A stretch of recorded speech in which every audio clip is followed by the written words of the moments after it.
So my opinion, again, this is just my opinion, is that we're missing the bigger picture on this issue. We embarrassed Israel, and it was around the genocide taking place in Palestine. And the first head of state to visit the White House after Trump's inauguration was the Prime Minister of Israel.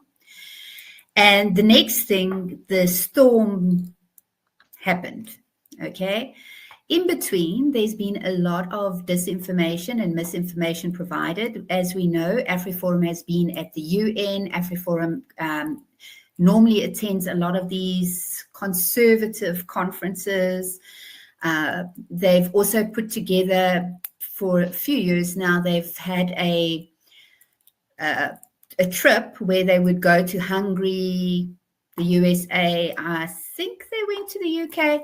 Around the World Must Know was a campaign that they were running about the persecution of white people. But when you look at those reports, it's very outdated, and the persecution that they list are things like taking away the Afrikaans language, renaming streets, damage to statues.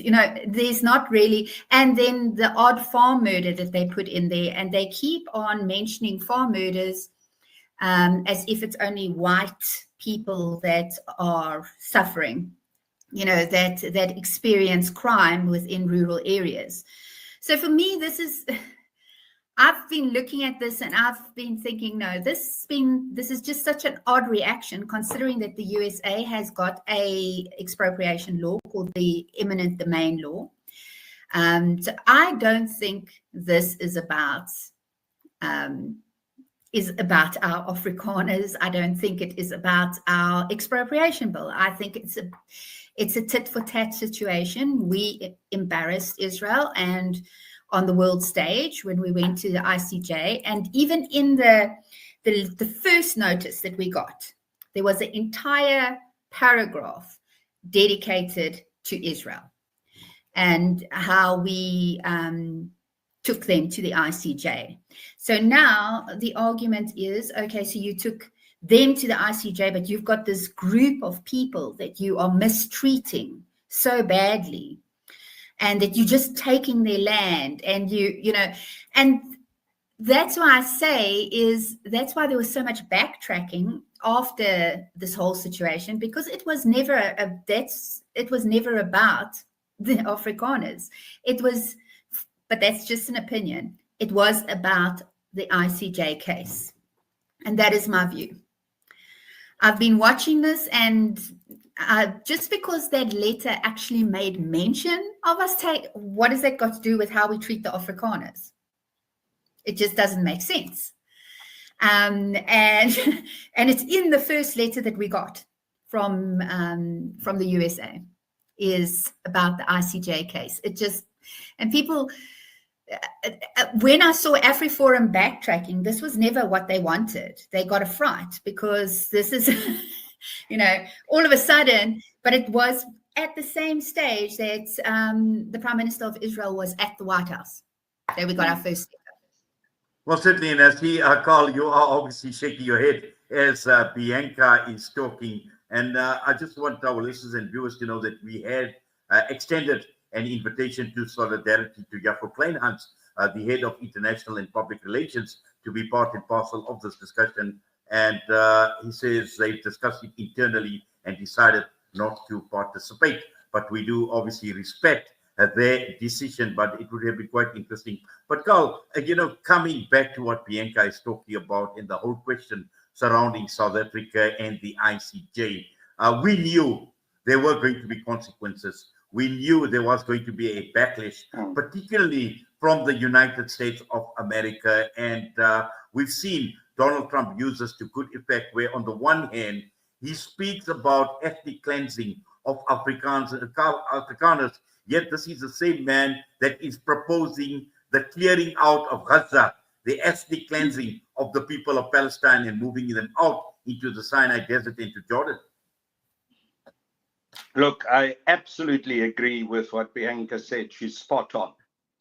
And we also acknowledge that in the media statement of the economic freedom fighters that we issued when Donald Trump signed that executive order. We understand that the main issue here is about apartheid Israel and the strong stance that had been taken in the ICJ. And evidently, Donald Trump wanted to target South Africa. It is also clear that they know that those in South Africa who've taken the absolute strongest stance against apartheid Israel, in fact, is the economic freedom fighters. You will recall that the EFF supported the ICJ case, but we also went considerably further. We also called for the immediate closure of the embassy of Israel in South Africa, that the Israeli ambassador must be booted out, and we called for full economic sanctions. So the targeting of the commander-in-chief and president of the economic freedom fighters was evidently not coincidental. But when we acknowledge all of this, we mustn't let Solidarity and AfriForum off the hook.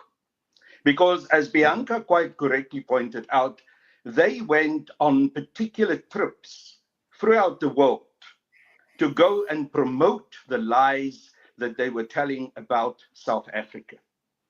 And she's quite correct to say that they're a little bit like the fox terrier who now caught the car, because this executive order of Donald Trump caught them off guard.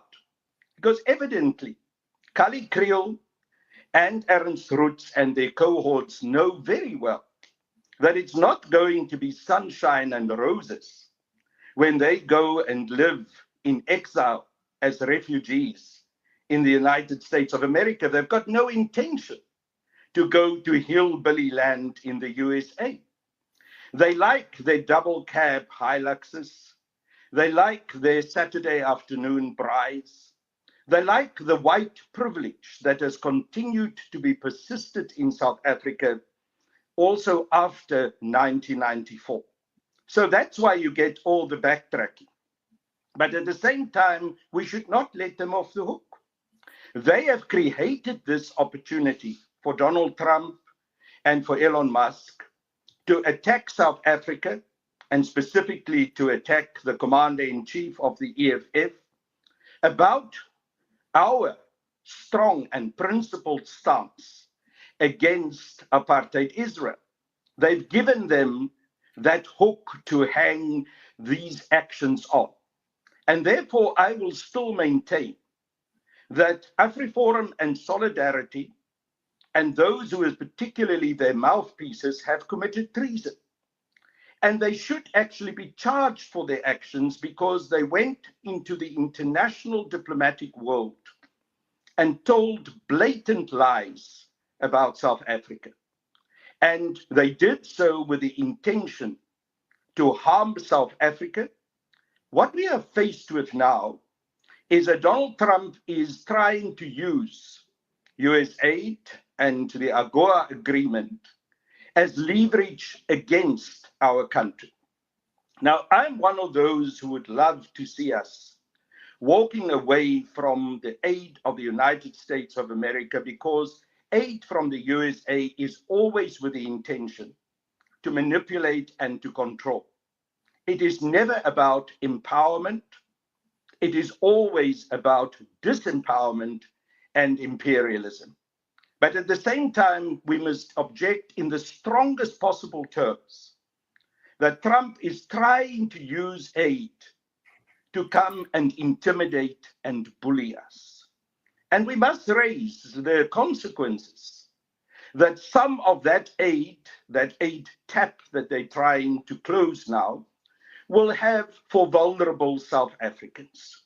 And once again, Kali Kriel, Ernst Roets, and their cohorts must carry part of the responsibility for these consequences. So ultimately, yes, let us make it clear that we will not be intimidated.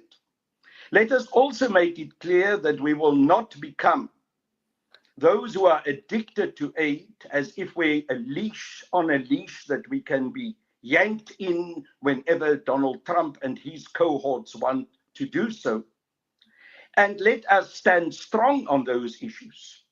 But we should also take the arguments to Trump, to Musk, to the international community, making it very clear what is happening in South Africa and how we are working for justice in South Africa, how we are not accepting any apartheid policies, and when there is failure from the former liberation movement, the African National Congress, to redress the injustices and make sure that those injustices are finally put away, then there are other people, true revolutionaries, also such as the economic freedom fighters, that have a sacred responsibility to take that fight on. And we will make very clear to the white community that we stand with open arms towards every patriotic South African, and that also include whites. But those in the white community that want to hold on to racism, that are actually hankering back to the old apartheid past, that still display the old apartheid symbols such as the old apartheid flag and the vuurkleur flag, and sing the stem at the Embassy of the United States of America, must understand that we will deal with them clearly and without any compromise. And if they want to promote racism in South Africa, the law must take its course against them. If they want to promote disunity and violence in South Africa, the law must take its course. It will always be law-based. But if it is necessary when they do these things and they break the law, they should be charged, they should be arrested, and if need be, they should go to prison. But I believe that it will be possible for us as progressive South Africans, those of us who are also in the economic freedom fighters fighting for full justice and restitution, to reach out also to those in the white community who want to see justice and are prepared to work for reconciliation. This is not an anti-white matter. It is all about justice. It is all about true reconciliation, and it is about economic liberation. That phrase that the economic freedom fighters uses all the time, economic freedom in our lifetime. And that must mean the return of the land. That must mean the reconstruction of our economy. That must mean that the majority of Black and African South Africans must be in control of this economy, determine our future. We cannot have a situation where white companies still continue to own the majority of shares on the Johannesburg Stock Exchange. We cannot have a majority land ownership in the hands of a minority of whites. We have to change those. And it is only correct that we do so, because that is the only way that we will be able to put the scourge of apartheid behind us. As you and I and Bianca are talking tonight, new colonialism and apartheid still continues to prevail in South Africa. The majority of Black South Africans live in poverty. There are large unemployment amongst Black and African South Africans. The majority of whites live in wealth, or at least they live well. The majority of whites are employed. The majority of whites do not face the suffering of the overwhelming majority of Black African South Africans. And there's a reason for that. And that reason has its historical roots in apartheid and in contemporary South African history since 1994. Its roots are in the weakness of the African National Congress, the way in which it failed to implement its own policies for land restitution and transformation, and the way in which they indulged the white community to continue with their arrogance, with their racism, and with their white supremacist attitudes.